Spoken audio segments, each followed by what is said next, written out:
Em 1958, um garoto de 17 anos mudou a história do futebol, mas por pouco ele quase nem jogou aquela Copa do Mundo. E consequentemente, o Brasil quase que mais uma vez perde a chance de conquistar o seu primeiro título mundial. Em 1958, o futebol ainda carregava cicatrizes, não apenas nos estádios, mas no mundo. 13 anos depois do fim da Segunda Guerra Mundial, a Europa tentava se reconstruir, cidades ainda tinham marcas de bombas, economias cambaleavam e o futebol, pouco a pouco voltava a ser um palco de orgulho nacional. A Copa do Mundo, antes criada apenas para unir, depois da Copa de 54 ganhou uma nova característica. Agora também servia para reafirmar identidades. E foi nesse cenário que o Brasil chegou à Suécia, carregando algo pesado demais. O trauma da Copa de 1950 e não ter conseguido recuperar esse respeito na Copa da Suíça. Mas aquela Copa não seria apenas mais um torneio, seria o início de uma transformação profunda no futebol e na história do Brasil. 1958 é um ano-chave no século XX. O mundo estava dividido pela Guerra Fria. Estados Unidos e União Soviética disputavam influência política, militar e principalmente ideológica. E o futebol não escapava disso. A Copa da Suécia seria a primeira com a União Soviética participando, levando ao mundo não só jogadores, mas o sistema inteiro querendo provar a sua força. Enquanto isso, a Europa Ocidental tentava recuperar sua hegemonia no futebol, a América do Sul buscava reafirmar sua identidade técnica, a África, não estava participando daquela Copa e tinha pouquíssimas seleções asiáticas que participavam dessas Copas do Mundo nessa época. O futebol era cada vez mais tático e físico, mas ainda existia um espaço para o improviso. E nisso aí o Brasil reinava. A Copa do Mundo de 1958 teve 16 seleções no total, como era o padrão na época, mas o formato ainda era peculiar. Tinha 4 grupos com 4 seleções para cada, não havia saldo de gols como critério principal de desempate e por conta disso os empates em pontos levavam a jogos extras, apenas os 2 melhores de cada grupo avançavam, entre muitas outras coisas. Era como se a gente dividisse a Copa de 2022, por exemplo, no Catar no meio que tinha 32 seleções, ia ser mais ou menos isso. E tem outros detalhes extremamente importantes, as substituições eram extremamente limitadas, não existia VAR até porque a tecnologia daquela época não era tão avançada e os cartões ainda eram confusos porque a advertência do juiz era na fala. Então se o juiz fosse de um país e o jogador de outro, era extremamente uma bagunça e a arbitragem era muito mais permissiva. O que isso quer dizer é que se fosse hoje em dia, por exemplo, nos jogos do Brasileirão, aquelas faltinhas que tem todo o jogo não ia existir, porque só se fosse uma agressão mesmo ou algo mais fatal queria ser dada falta. Era um futebol mais bruto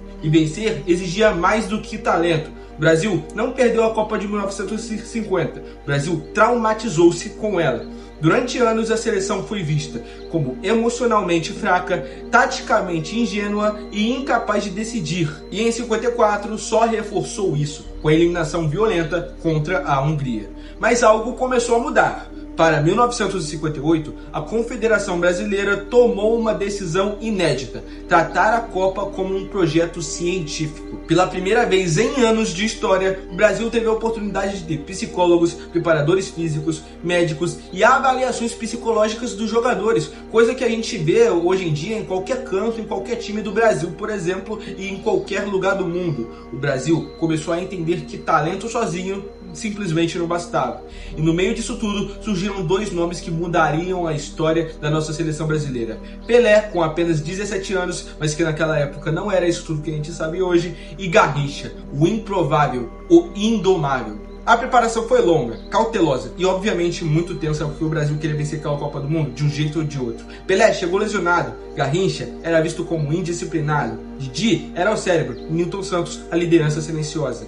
Quanto a isso havia muitas dúvidas. Será que o Pelé, sendo jovem demais, conseguiria aguentar toda essa pressão de jogar uma Copa do Mundo? Será que o Garrincha era confiável? Até porque ele era uma pessoa muito indisciplinada. O Brasil conseguiria manter o emocional como tinha mantido antes da Copa de 50, quando jogava o fino da bola e tinha uma das melhores seleções do mundo? Bom, a comissão técnica, liderada por Vicente Feola, apostou em algo simples: organização mais talento solto. Não engessar o brasileiro, mas também não deixá-lo perdido. Era basicamente o começo da organização do nosso futebol. Era o início do equilíbrio.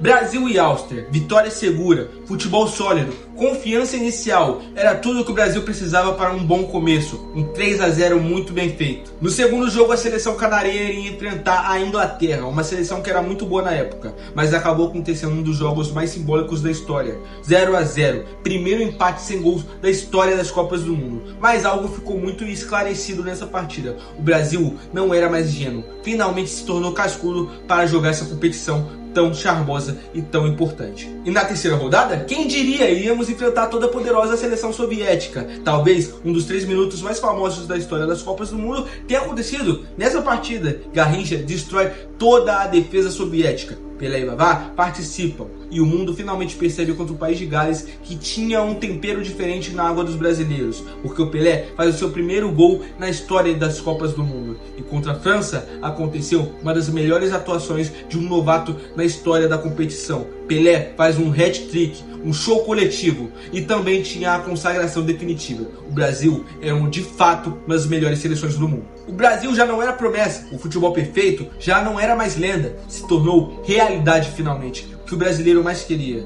E a chegada na final foi muito boa, não era mais como um azarão, era finalmente como favorito direto a título. A Suécia jogava em casa e por conta disso talvez eles saíram na frente. O roteiro parecia conhecido. Será que o Brasil ia finalmente conseguir ganhar a sua Copa ou iria sofrer um trauma novamente? Algo que eles esperavam finalmente superar.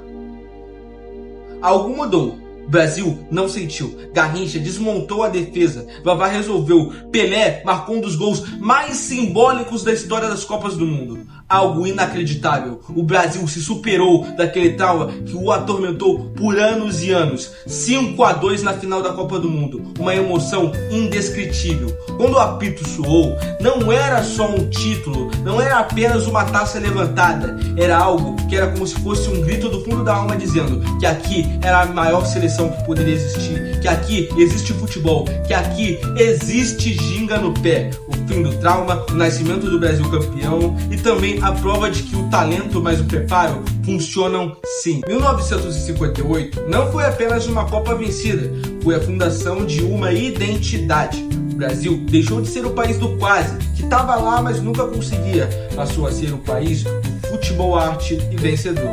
E o mundo, a partir dali, nunca mais olhou para o futebol ou do futebol brasileiro, no geral, da mesma forma. No mar de Copas, algumas ondas passam, outras mudam o curso da história.